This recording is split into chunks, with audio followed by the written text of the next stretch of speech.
Hey guys, today we're going to talk about complete proteins.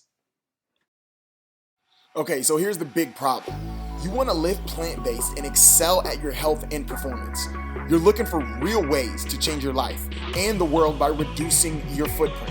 How do we continue to perform in every facet of our lives and do it without eating meat and following the format that's been force-fed to us our entire lives? And do it on your own terms through a plant-based diet. That's the real question, and I'll give you those answers and more. I'm Marcus Watts, and welcome to the Vegan Transition.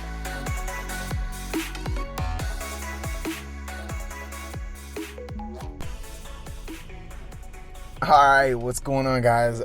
So I'm really excited about today's talk because it's something that gets brought up a lot.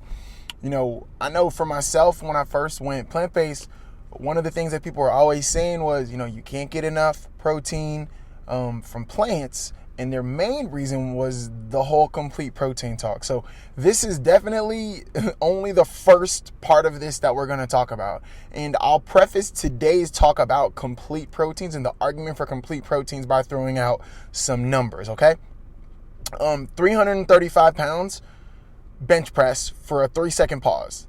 All right, I'll throw that one out. That was one of my lifts since being plant-based and personal best, actually.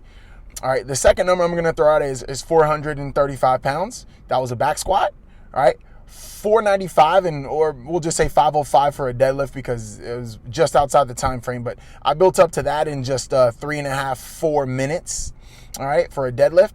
And then the other number I'll say is 250, and that's the most I've weighed ever in my life. And I struggle to put on weight, but I found it much easier on a plant-based diet. And I say all those numbers to get you to just really dial in on the fact that you can be really, really strong on a plant-based diet. And I did all of those numbers, reaching that weight, lifting those weights, consuming less than 100 grams of plant-based protein a day. Less than 100 grams of total protein. In most days, less than 80 or 90. Okay? When we're talking about complete proteins, now that I've kind of got your attention, when we're talking about complete proteins, first let's explain what is a complete protein. So when you're talking about a complete protein, there are over 20 amino acids, 20 total amino acid profiles, okay? And basically a complete protein is made up of the 9 essential amino acid profiles needed to build muscle mass, right? They make together they make a complete protein, and that's going to give you your best chance at building muscle mass. All right, I'm doing the finger quotes things, okay? Muscle mass.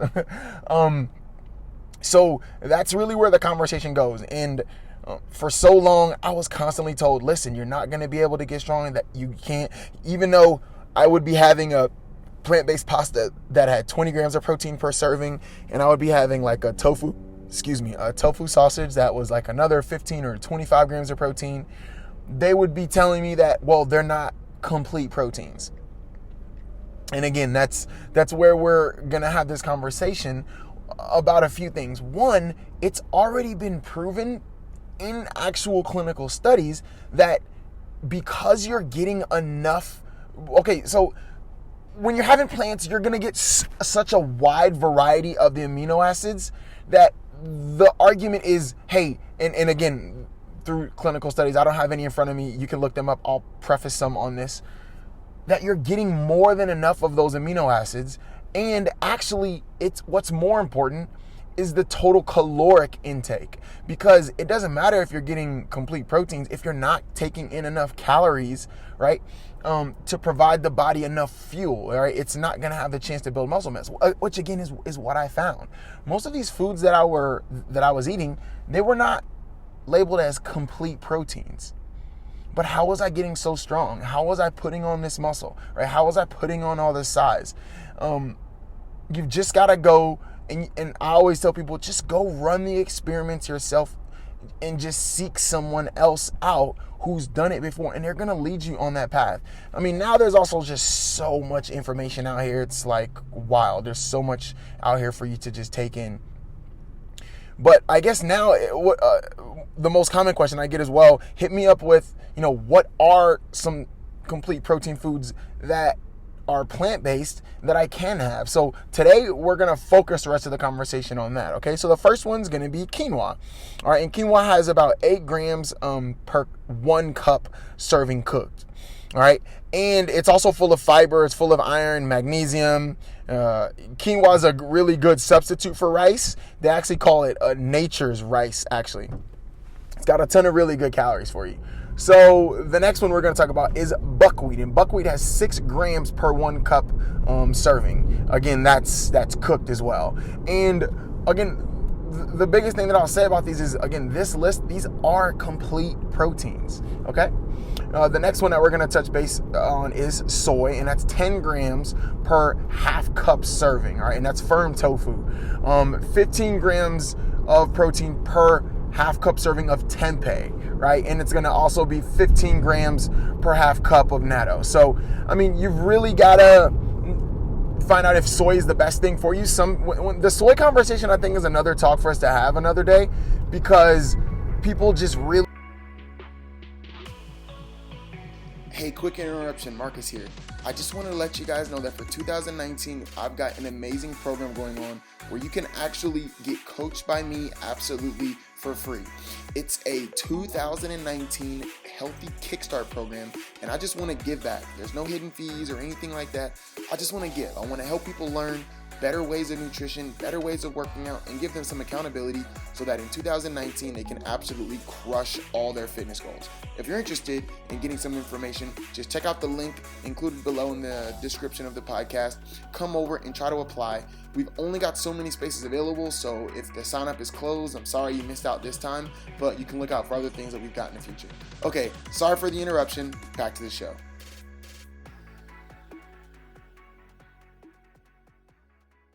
Demonized soy, and soy kind of got demonized like the squat did years ago.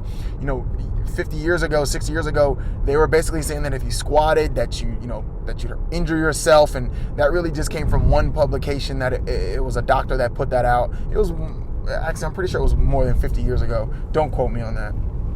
But the story goes, there was a doctor, he put this study out that actually wasn't legit, and people just kind of gravitated to it. And now, while soy is very processed, and that's the main reason that a lot of people don't have it,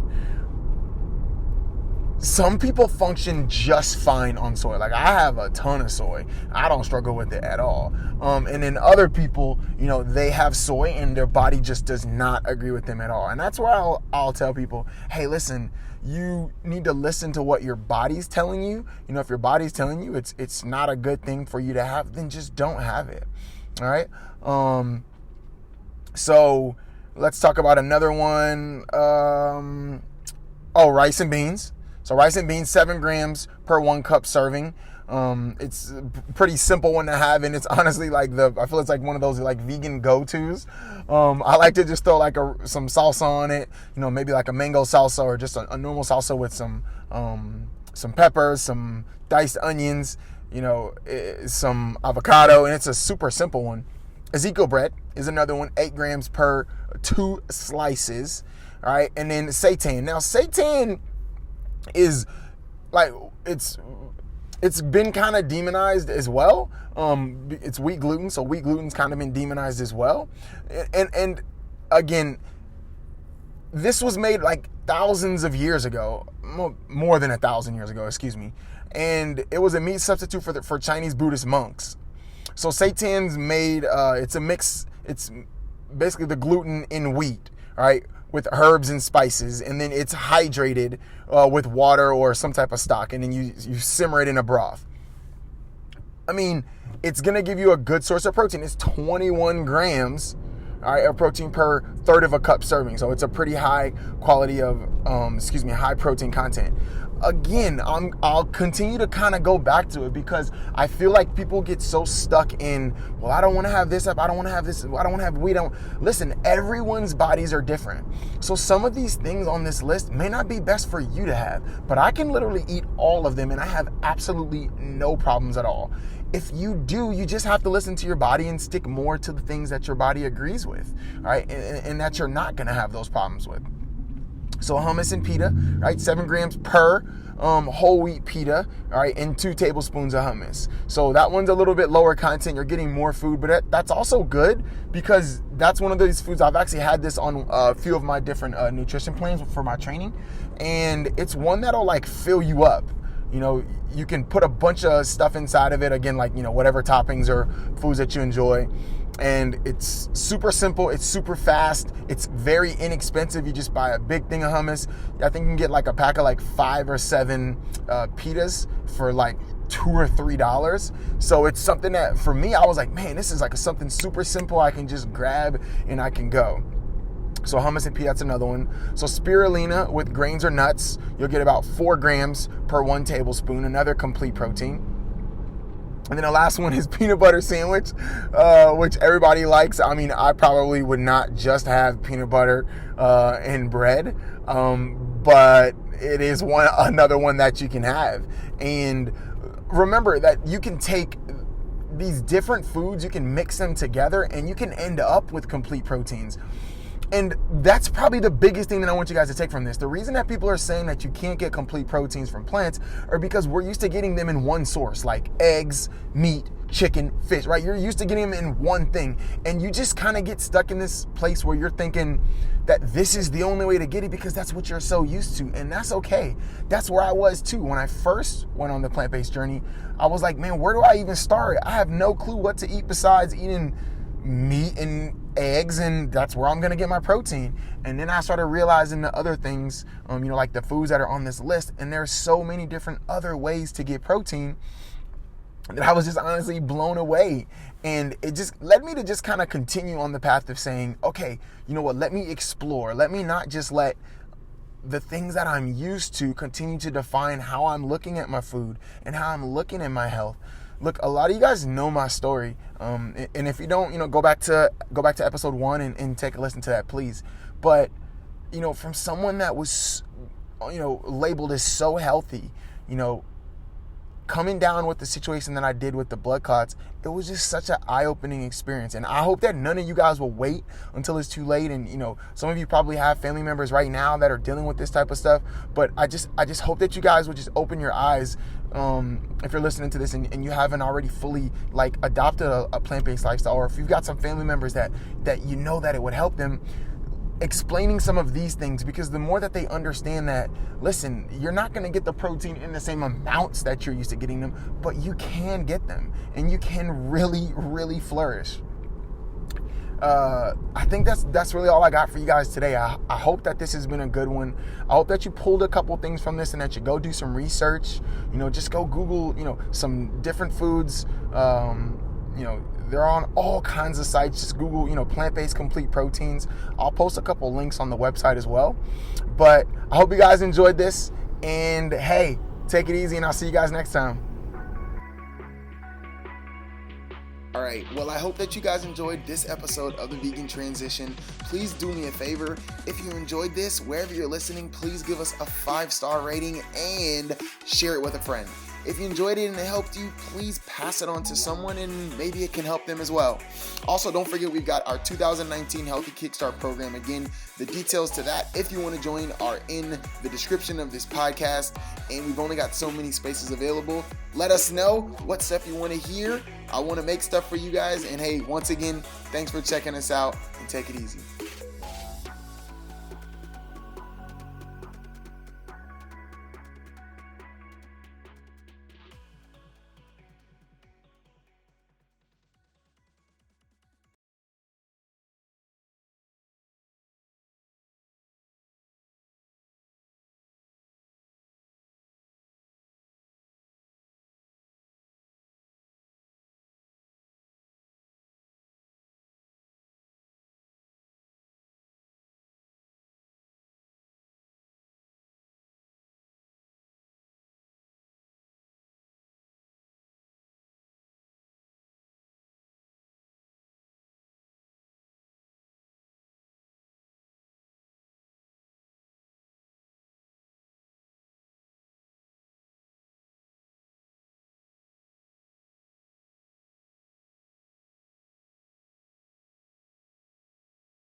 What's up, Marcus here. I just wanted to tell you, I hope that you enjoyed this episode of the Vegan Transition. And if you're not, don't forget to hit that subscribe button so you never miss an episode. If you're on iTunes, please don't forget to give us a 5-star rating if you enjoyed it. And stay tuned. We've got a ton of really cool stuff coming here in the future. Stuff I know you're going to enjoy. Lots of really fun episodes. If you got questions or you want to hear certain topics, just come over to Twitter. It's at the Watts Guy. And let me know what you want to hear, what type of episodes you want to see in the future. Thanks again, guys, and see you next episode.